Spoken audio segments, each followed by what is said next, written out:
நிறைய பேருக்கு இந்த வாய்வு சம்பந்தமான பிரச்சனைகளால் கஷ்டப்படுறீங்க. இதில் தசவாய்வுகள் சித்த மருத்துவத்தில் 10 வகையான வாய்வுகள் இருக்குது. இது அனைத்து வகையான வாய்வுகளையும் சரி பண்ணக்கூடிய அற்புதமான மாமருந்து ஒன்று நான் வெளிப்படையாக சொல்ல போகிறேன். செஞ்சு சாப்பிட்றவங்க சாப்பிட்டுக்கிட்டோம் அப்படின்னு சொல்கிறாங்க. உங்களுக்கு 40 வயசுக்கு மேலான இந்த வாய்வு தொல்லையினால் ரொம்ப பேர் கஷ்டப்படுறாங்க. அதுவும் பெரியவங்க ரொம்ப கஷ்டப்படுறாங்க. அவங்களுக்கெல்லாம் இந்த வீடியோ வந்து வரப்பிரசமான வீடியோ தான் சொல்ல முடியும். அப்படிப்பட்ட ஒரு அற்புதமான வீடியோவை நம்ம செய்முறையோடு பார்க்கலாம். வாங்க வீடியோக்குள்ள போகலாம். ஐயா வணக்கம். ஐயா எப்படியா இருக்கீங்க? ஐயா இன்னைக்கு பெரும்பாலும் இந்த வாய்வு தொல்லைனால நிறைய பேர் கஷ்டப்படுறாங்க. ஐயா அந்த வாய்வு பார்த்தீங்கன்னாக்கா தச வாய்வுகள்னு சித்த மருத்துவத்தில் சொல்கிறாங்க. 10 வகையான வாய்வுகள் இந்த வாதம் பித்தம் சிலோத்தம நாடியில் பார்ப்பாங்க. இந்த அனைத்து வகையான வாய்வுகளையும் ஒரே ஒரு கேப்சூல் சரி பண்ணுது அப்படின்னு சொன்னீங்க. எனக்கு ரொம்ப ஆச்சரியமா இருந்தது. ஏன்னா இவ்வளோ பிரச்சனை இருக்கு, ஒரு கேப்சூல் சரி பண்ணுமா அப்படின்பது சரி பண்ணியா அப்படின்னு அவ்வளோ நம்பிக்கை சொல்றீங்களே, அது என்னென்ன மருந்து எப்படி எல்லாம் செய்யலாம்? இதில் முக்கியமான பங்கு வகிக்கிறது வந்து லிங்கம்ங்கிற பாசனம் சார். நேர்களே, என்னுடைய முன்னாடி இருக்கிறது தான் லிங்கம். இது கிட்டத்தட்ட எவ்வளோ நினைப்பீங்க? ஒரு 50 கிராம் 100 கிராம் இருக்குன்னு நினைப்பீங்க. ஆனால் தூக்குனாக்க ஒரு 1.5 கிலோ 2 கிலோ வெயிட் இருக்கும். அந்த அளவுக்கு பார்த்தீங்கன்னாக்கா வெயிட் அதிகமாக இருக்கக்கூடிய ஒரு அற்புதமான பாசானம் தான் இந்த லிங்க பாசானம். இந்த பாசானம் ரொம்ப அற்புதமான ஒரு மருந்து. இது மருத்துவமாக செய்யும்போது பார்த்தீங்கன்னாக்கா ரொம்ப அற்புதமாக நிறைய விஷயங்களை செய்யும். உடலில் ரத்தத்தை க்யூர் பண்ணும், ரத்தத்தை அதிகப்படுத்தும், உடலில் இம்யூனிட்டி பவரை சரி பண்ணும், ரத்தத்தில் இருக்கிற கழிவுகளை வெளியேற்றும். இப்படி எண்ணற்ற பிரச்சனைகளை இதிலேருந்து சொல்லிட்டு போகலாம். அவ்வளோ பிரச்சனைகள் சரி பண்ணக்கூடியது இது முன்னோர்கள் செஞ்சாங்க. ஐயா லிங்க பாசனம் சொல்லிட்டீங்க, அடுத்தது இது என்னையா? இது நேர்வாளம். இது நேர்வாளம் அப்படின்ற ஒரு அற்புதமான மூலிகை. இந்த நேர்வாளம் மூலிகையை என்னத்துக்காக அப்படின்னு சொன்னால் வாய்வு சம்மந்தமான பிரச்சனை, வயிறு சம்மந்தமான பிரச்சனை, வாய்வு தொல்லை, இது எல்லாத்தையும் சரி பண்ணக்கூடியது. பார்க்கலாம் இதில் என்ன சொல்கிறாரு அப்படின்னு சொல்லிட்டு. இது நேர்வாளம். ஐயா இது மருதாணியா? சாதாரணமாக மருதாணி நம்ம கைக்கு வைக்கிறோம் அதே மருதாணி. ஆமாம். அந்த காலத்தில் பார்த்தீங்கன்னாக்கா ஆண் பெண் இருப்பாளருமே பார்த்தீங்கன்னாக்கா 2 மாதத்துக்கு ஒரு முறை மருதாணி வைப்பாங்க. மருதாணி வச்சு அந்த மருதாணி காயறதுக்கு 6 நாள் 7 நாள் ஆகுமா. அந்த 7 நாளும் மரணம் வராதுன்னு சொல்லுவாங்க. இது வந்து நான் சொல்லைங்க, முன்னோர்கள் சொன்னது. மருதாணி கையில் வச்சுட்டு வந்தால் மரணம் வராதான் அந்த 7 நாளில் அப்படின்ற மாதிரி சொன்னாங்க. ஆனால் மருதாணி எதுக்காக வைப்பாங்க அப்படின்னு சொன்னால், ஆண்கள் வைக்கும்போது ஆண்களுடைய அனைத்து வகையான உஷ்ணமும் பித்தமும் சரியாகும். பெண்கள் வைக்கும்போது அனைத்து வகையான உஷ்ணமும் பித்தமும் சரியாகும், கர்ப்பப்பையும் சரியாகும் சொன்னாங்க. ஆனால் இன்னைக்கு யாருமே வைக்கிறது கோன் வைக்கிறோம். சரி அது அப்புறமா ஒரு ட்ராக்குள்ள போகுது. ஆமாம் போகுது.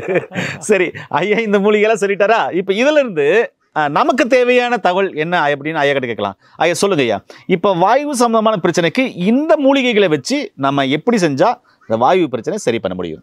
அந்த லிங்கத்தை வந்து முதல்ல சுத்தி பண்ணணும்யா.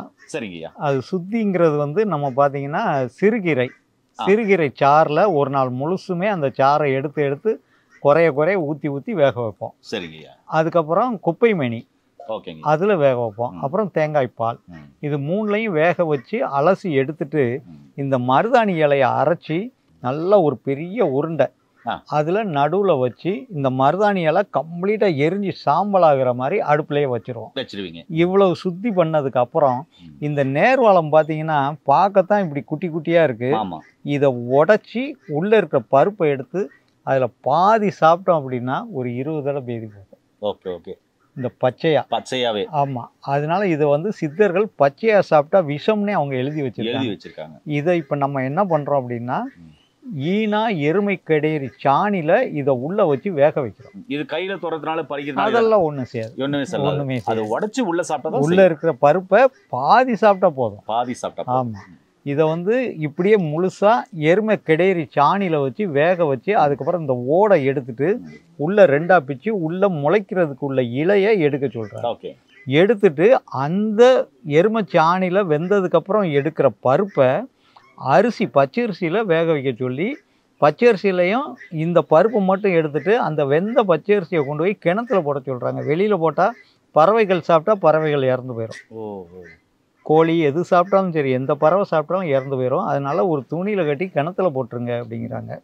இதை வந்து சித்தர்கள் சொன்ன முறைப்படி நம்ம வந்து சுத்தி பண்ணிவிட்டு அந்த லிங்கமும் இதுவும் ஒரு அளவில் சித்தர்கள் சொன்ன அளவில் போட்டு முள்செங்கன் இலை, அந்த இலையை வந்து பச்சையாக அப்படியே சேர்த்து அரைக்கும் போது இந்த அறவேலையே அது வந்து பவுடர் ஆகணும். இதை வந்து ஒரு 3 விரல்கிட்ட எடுக்கிற அளவுக்கு நம்ம ஒரு பொட்டணமாக கொடுக்குறோம். இந்த பொட்டணம் தான் அது. இந்த பொட்டணம் வந்து 15 நாளைக்கு ஒரு பொட்டணம் சாப்பிடணும். 15 நாளைக்கு ஒன்று தான். ஆமாம், ஒரு பொட்டணம். சிலவங்களுக்கு பேதி போகலை அப்படின்னா முதல்ல 2 பேதி மாத்திரை எடுத்துட்டு அது போட்டாங்கன்னா பேதி ஆகும்.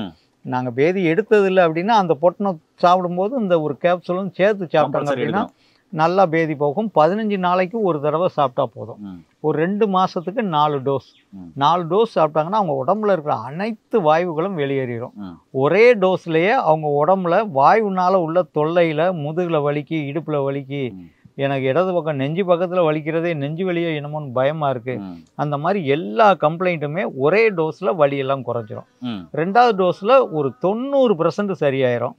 அதுக்கப்புறம் ஒரு மாதத்தில் 2 டோஸு, அதுக்கப்புறம் 2வது மாதம் ஒரு டோஸ் சாப்பிடும்போது அவங்களுக்கு மேக்சிமம் சரியாயிரும். 4வது டோஸ் சாப்பிட்டதுக்கப்புறம் ஒரு 2-3 வருஷத்துக்கு அவங்களுக்கு வாயுனால உள்ள எந்த தொல்லையும் இருக்காது. நேயர்களே, வெளிப்படையாகவே சொல்லிட்டாரு, ரொம்ப அற்புதமாக சொல்லியிருக்காரு. இனி வாயு சார்ந்த பிரச்சனை இருக்குது, அதனால் தொல்லைகள் இருக்குது அப்படின்னா இந்த ஒரு பேக்கெட்டு போதும். உங்களுக்கு 2 வருஷம், மேக்ஸிமம் 2 வருஷத்துக்கு உள்ள பார்த்தீங்கன்னாக்கா எந்த வகையான பெரிய வகையான உங்களுக்கு வாயு தொல்லைகளும் உடலை பாதிக்காதான். அந்த அளவுக்கு பார்த்தீங்கன்னாக்கா ரொம்ப அற்புதமான ஒரு மருந்து இந்த மூலிகைகளிலிருந்து அவர் தயாரிச்சிருக்காரு. இந்த மருந்து வேணுன்றவங்க கீழே போகிற நம்பர் கால் பண்ணிவிட்டு படித்த பட்டதாரி மருந்து மூலம் கொடுக்குற ஆலோசனையும் மருந்துகளையும் நீங்கள் வாங்கி நோய் நொடி இல்லாமல் ஆரோக்கியமாக இருங்க. மீண்டும் இன்னொரு அருமையான பதிவில் உங்கள் அனைவரும் சந்திக்கும் வரை உங்களிடத்திலிருந்து விடைபெறுவது உங்கள் குடும்பத்தில் ஒருவனாக உங்கள் அன்பு சோனாரிதாஸ். நன்றி, வணக்கம். வணக்கம்.